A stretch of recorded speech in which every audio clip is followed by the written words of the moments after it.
grown person who was allowing his angels to do the work to get him to evolve. Yeah, we know who he was, and we know what he wasn't, and we know how he was flawed, and that's my message today. We all have those areas that are dirty and gray and gross and that we don't want to look at, but we all come here to do something. It made me think of Abraham Lincoln. I'm a kind of a nerd, so I really love this president, and I love him for many reasons, but I love that he wasn't perfect. And I was watching a documentary earlier in the year and reading a lot, because when I get a hold of something, I just strip it down to the bone. I just research for days and obsess over it, and I just learn everything I can. And I was learning about him, and he was incredible, and he came here to do his great work. We all know what the great work he did was, but he wasn't a great husband, even though he loved his wife, and he wasn't a great family man per se, even though he loved his family. But he was a great president, and he was a great thinker, and he was a great statesman. We don't all get everything, but our angels are always working to help us shore up and tighten up those other areas of our life. And in this song, I see myself, I see other people. As we struggle to think, are we enough? I have to evolve now. I don't even know how to do it because I wasn't equipped. When he says, I didn't have a father, but now I have to be a father. That is deep. How can you be something you never saw? Which is something that plagues the black community. And we know why, and again, another show. But I was fascinated by that. Now he has to rise to an occasion, like his music has caused me to do, that he doesn't even know how he can get there, because he has no one showing him what it is, and he didn't learn it through osmosis. When I was working in those preschools and we were dealing with these children and teaching them how to interact and be little, wonderful, yummy, social humans, and they would have a new sibling, their first instinct was to kill their sibling, okay? They usually didn't like the sibling. The sibling was competition. We are human. That instinct kicked in. It is survival of the fittest. If you like this person and you're feeding this person, what's going to happen to me? And toddlers are all ego. They're total id. They have no filter, and they are just about themselves. So they express that very clearly. What about me? And they plot on how to kill their sibling. One of the things that we would do in the school is we do immersion therapy, where if the baby sibling was in the baby room, we would make sure that on a break or lunch that we would bring in the baby siblings of several of the little toddlers, and we would say, hey, who's the biggest brother, who's the biggest sister? And we would put that baby in their arms, and we would let them rock that baby, and we'd let them hold that baby, because we were fostering a bond. We were teaching them how to be humans that loved another human, even though that human was threatening to them. And the reason I say this is because that is something that is taught. Being a person that connects with other people and knows how to be a caretaker and lover of another person is a thing that is taught through, whether you're learning it through osmosis, being in a family, if you saw your parents lovingly together, or if you didn't see them, we tend to repeat those patterns.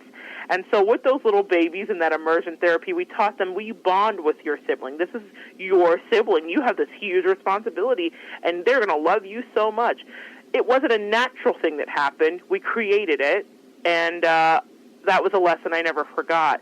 But when I see him struggling, saying, I don't have a father, how can I be a father? I have to be a father because I love my daughter, because I'm in her life, and I get to see her, and I get to know her, and she's looking for me to be something. He's struggling with his ego here, because his natural inclination is to do what his father did. We repeat patterns. And his angels, through these numbers, are saying, push past yourself, and let's get into what really matters, which is evolving. So back to the lyrics. He talks about that pain and crying. The reason that's important is, if you're not a fan, he has a song called I'm Going to Make This Song Cry. And that's the name of the song. It's an awkward name. But what he's saying, years ago, this is where he wasn't to the place he is in his evolution. He was saying, I can't cry, and I can't admit that I have pain because he's too hard, and he has to be hard. He has to have a certain cool image, and so he can't cry. So now he's saying to his future self, or his now present self, cry, Jay-Z. We know the pain is real. That's evolution. If you don't know the history of that song, and you heard how hard he was then and how callous he was, And he said, I'm going to make the song cry because I don't cry. He was a younger man, and he was full of bravado and ego. But now he's vulnerable. Now he loves Beyonce, or loves whoever his wife is. Yes, it happens to be Beyonce, but he loves his wife, and he's like, I am crying. The pain is real. I'm not that person. That's what our angels do. That's how they work with us. They get us to a different place. And so he says this next. You know you owe the youth the truth that fell in love with Jay-Z. He's talking about the old Jay-Z. He's talking about how he sold drugs to people that he loved, how he got high on life, and how it drugged him, meaning he got inflated in his ego. The richer he got, the more inflated he got. He said, I was walking around like I was invincible. I dropped out of school. He lost his principles. It's very interesting. He understands that he was living off ego. He understands that he almost lost his wife, one of the most sought-after women and most kind of admired women in regards to entertainment. He almost lost his wife because of his infidelities. And he's saying, bye, Jay-Z, no, Jay-Z. If you lost her, I don't even know what you would have done.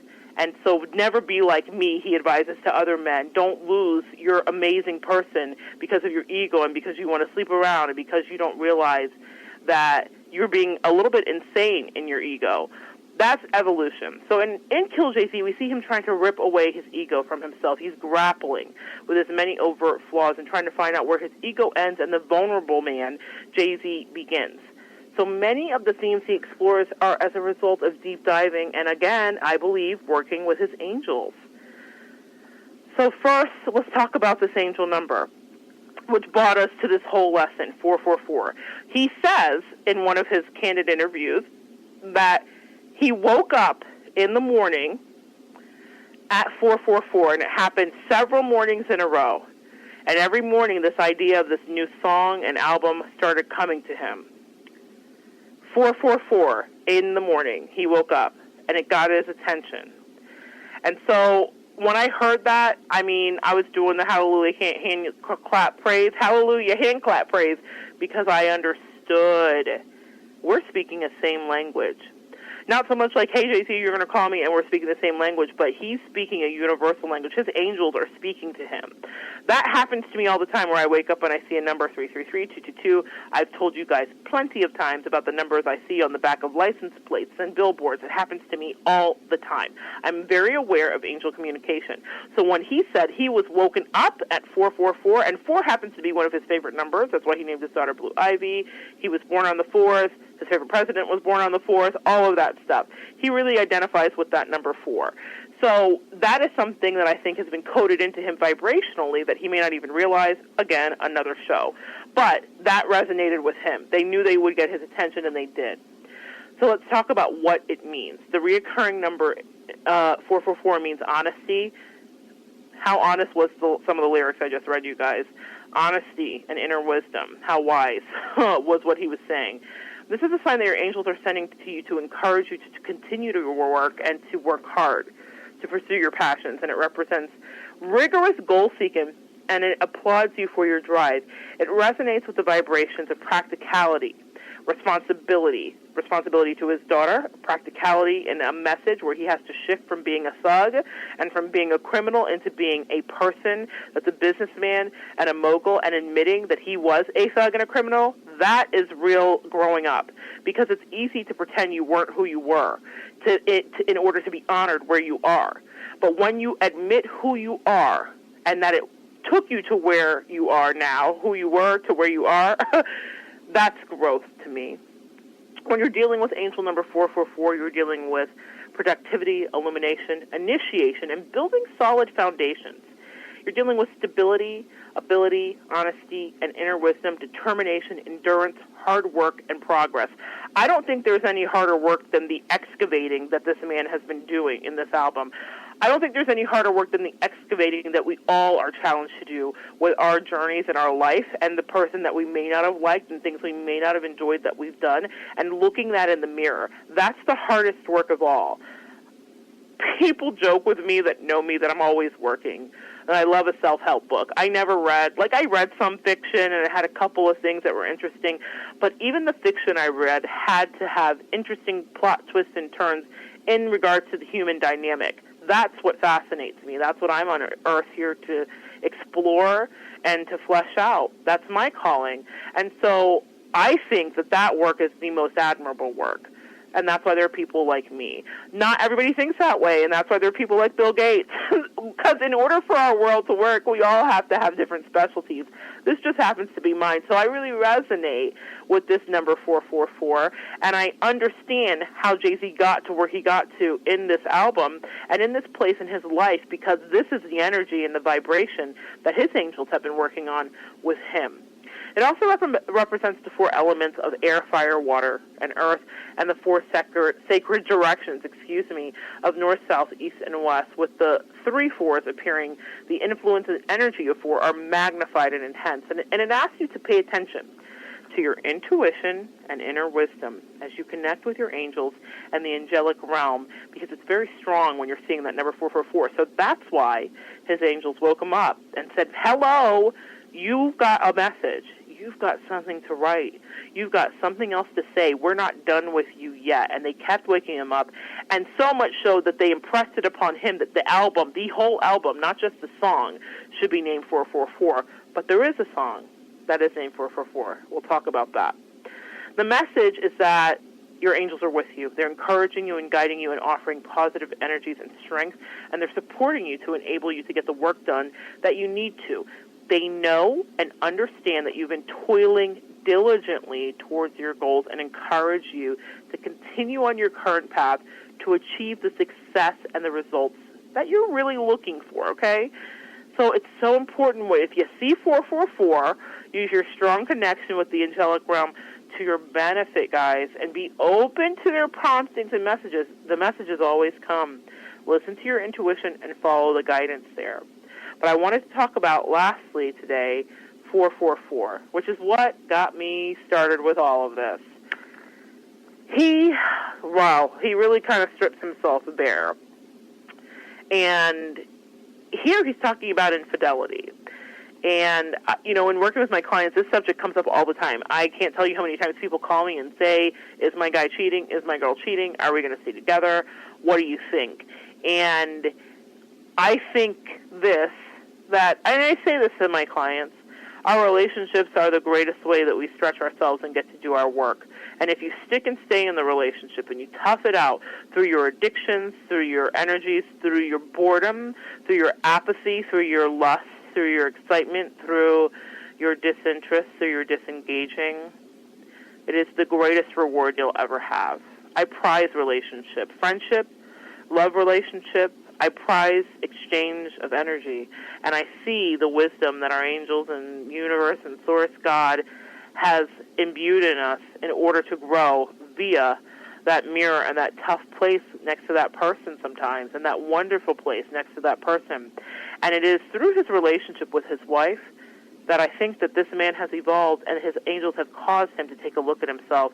And this is what the lyrics say. I apologize often, womanize, took for my child to be born to see through a woman's eyes, because he had a daughter with his wife, Beyonce, and that's the first time. Isn't that interesting? It took for my child to be born to see through a woman's eyes. It took for these natural twins to believe in miracles. They just recently had twins, and so he's saying that they didn't do in vitro. That's what he's saying. I don't know. That's alleged. And that they just had twins naturally, so he realized that this is a miracle. It took me too long for this song. Remember, I referenced that song, I can't make the song, I'm going to make the song cry because I can't. That's what he's referencing here. It took me too long for this song. I don't deserve you. He said he harassed her out in Paris. Please come back to Rome. You make it a home. Now, this is this cool guy with ultimate swagger, and he's saying that he called his wife and said, please come back when they were on tour and doing whatever they do in the world. Come back to Rome because you make it home. For the fellas out there listening, or the ladies, do you know what it is like to feel like your spouse is home? I do. I'm learning that. I didn't even know that was possible. But there's something homey about being with the right person, or a person that you're connected with. And I think in his evolution he realized that even though he thought he could have the pick of the litter, there was one person that grounded him and made him feel like home. He said, we talked for hours when you were on tour. Please pick up the phone, please pick up the phone, he would say to himself. And he said, when he asked her to go steady with him, he said, don't embarrass me, instead of be mine. He said, that was my proposal for us to go steady. That was your 21st birthday. You matured faster than me. I wasn't ready, so I apologize. He says, I've seen the innocents leave your